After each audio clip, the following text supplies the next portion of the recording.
All right. Chiefs beat the 49ers in the Super Bowl. There was an issue for the 49ers that happened last year, 2022. They're calling it a clerical payroll error. And maybe it was. They're still getting whacked for it. They had an issue with how they allocated and reported what they paid to players. It's all subject to the salary cap. And the NFL statement says there were no salary cap violations and it was all done with no ill intent. But because they did something by way of miscalculating what they paid to players in 2022, they are losing a 2025 fifth-round pick, and their 2024 fourth-round pick is being moved from its current spot at number 131 to the end of the round after the compensatory picks. It's only falling 4 spots, but still, that's this year's punishment. 4 spots can mean a lot in the draft. You got your eye on somebody at 131, and that guy's gone by the time you get to 135. So apparently this is just standard review, standard audit. I don't know that there was anything that happened that caused the NFL to look into this. You know, we don't always get the backstory when these things happen. Maybe there's more to it, but it's being presented as nothing to see here other than what we're showing you. Clerical payroll error. 49ers take responsibility. They call it a clerical payroll error. At no time did we mislead or otherwise deceive the league or gain a competitive advantage in connection with the payroll mistake. So I'm willing to accept, in the absence of anything tangible, that that's what happened. It's still a hell of a punishment. If it didn't create a salary cap violation, and if there was no intent to deceive, that's right. How do you lose a fifth-round draft pick for it? Well, isn't a fifth-round draft pick what the Falcons lost for deliberately pumping in fake crowd noise? Yeah, I believe so, right? And, you know, I do believe the 49ers in the NFL. I mean, again, I don't think the NFL is that good. If it was that big of a, an egregious mistake where we would have heard about it, people like you and me, right? But no. What would we have? We didn't know anything about the Eagles-Cardinals tampering stuff last year until 5 minutes before the draft started. We didn't even know that was a thing. Yeah, well, I don't know. There was things out there about funny business during that time. Before that, I do think we didn't know the details of that a tampering investigation. Right. No, we did not realize it was that. Cardinals were getting whacked. Now, we did know that there was issues there and that there was unhappiness. We did know that. But no, we didn't know all the details there. But hey, I don't know, and I'm going to take them at their word, like you said. Either way, I think either way, though, to what you're saying, right? They got to be somewhat hardline, like strong here in the NFL.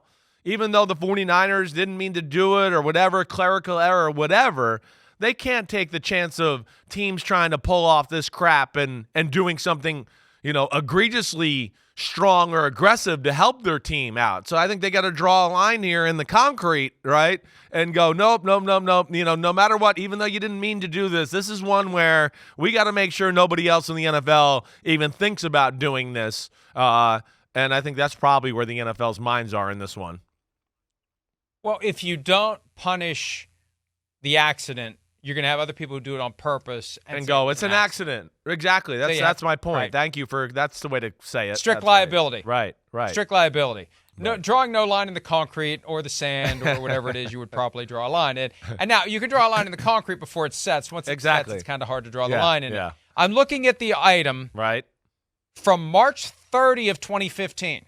2015, before the 2015 draft, the punishment for the Falcons for using fake crowd noise was to lose a 2016 fifth-round pick. Same punishment plus reduction in their fourth-round pick. So the net punishment for an accidental clerical payroll error is worse than deliberately pumping in fake crowd noise. Now, some would say the Falcons got off easy because Rich McKay's got, there's a little Game of Thrones going on. There's different political heft that people have. Rich McKay is the chair of the competition committee. That's why people think they're going to look the other way on the blatant Kirk Cousins tampering because of Rich McKay's juice in league circles.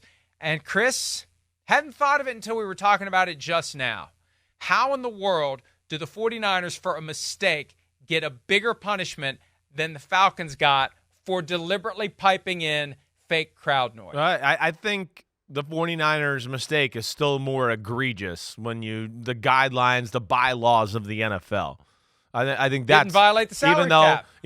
I know, but I think they weren't in excess of the cap. But maybe the consequences and the things you explained of where it could go and what teams might do, to me, is probably where the NFL is a little bit more worried about that. In a lot of ways, listen, there's people in the NFL too that go, Atlanta lost a fifth-round pick for what? Doing something that the Colts did in the RCA Dome or Minnesota did in that dome forever. forever. That was ever proven. Well, I know, but that was kind of always thought. It's just I think Fox News may want to employ you. You're an expert in whataboutism. Well, doesn't matter. They got busted. Okay. They got busted. Yeah. And they got less of a punishment for deliberately piping in fake crowd noise. Deliberately. Remember there was a time when they'd throw a flag if the crowd was naturally too loud?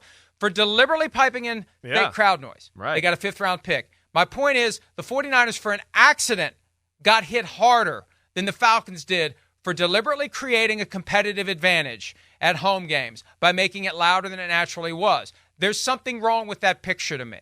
I just think the thing that the 49ers did is a more serious avenue, and that's where the NFL is scared of that.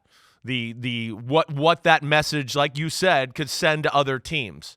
And I think that's the big thing there. And I think that's where, they didn't But mean if it doesn't put you over the cap, it doesn't matter. I know. I think it's over the cap, it doesn't matter. I got you. But I guess that they're, like you said, they don't want teams going, oh, we didn't know we did that. Oh, man, we won the Super Bowl and we were a little over the cap and we gave that guy, oh, shucks, we didn't mean to. All right. Oh, damn. So they're stopping that right there. And I think that's, I understand it. I'll say this. Yeah. I'll say this. Even if they didn't go over the salary cap, under the current CBA, your extra space gets carried over. So even if they did, and this is where it makes me wonder, is there more to this story? Because saying it didn't put them over the cap, like it worked on me. Oh, it's no big deal. Why are we worried about it? It didn't put them over the cap. But now that we talk about it, hang on a second. And I don't know what the number was. Let's say it was $1 million. Let's say it was $1 million counting error. And when you got a $200+ million salary cap, maybe that happens. That extra $1 million that wasn't properly accounted for reduces the money that would have been carried over to the next year's cap. So they end up with more cap space. So even if you don't go over the cap that year, you're in an easier position to comply with the cap the next year because you get more money that carries over to that cap because it wasn't properly accounted for. So regardless, it's a competitive edge. It's something that keeps all teams equal, just like pumping in fake crowd noise. I just feel like if you've caught somebody deliberately doing something, the punishment should be worse than if it's accidental. And it makes me wonder how accidental it really was. I guess that brings it all home. It makes me wonder how accidental it really was. Yep. No, I hear you there. I know what you mean there. I think it's, again, I think it's just, hey, they want to make sure nobody goes down this road of trying to BS their way with an accounting error or anything like that. I think that's, again, where you talk about your gambling and all that and everything there. They got to make sure things look, status quo, everything's in line. No teams are getting over on us or anything like that. I would imagine, again, I don't know. I would imagine those are the things and concerns of 345 Park Ave there. You don't want to give teams, as you would call, the get out of free jail card. Exactly. That they it's can a very just say, big card. Sorry, we made a mistake. Right. It's the old Steve Martin bit on how to get rich without paying taxes. 2 words. I forgot.